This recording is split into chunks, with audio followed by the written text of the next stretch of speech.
Luluto rin ang apo ko ng ng pancake. Marunong na magluto ang apo ko. Ayan. Sana po gayahin niyo po siya.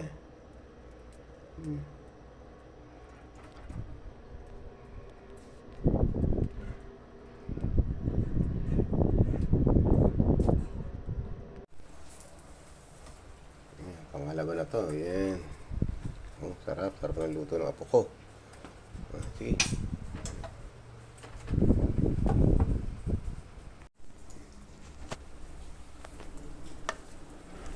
Ayan. Ito, nakaluto na kami ng pangatlong pancake. Ayan.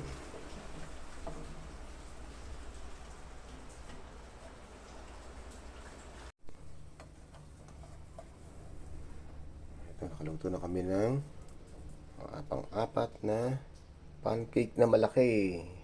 Para sold. Tawa po ko. Sige, tuloy pa. Isang. Kami sinasawsaw yan. Ako. Asa? Zero. Yung sarap naman ng kain niya. Siya nagluto niyan. Ayan.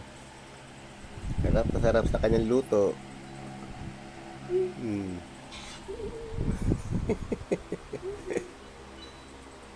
Sige lang, kain ka lang dyan.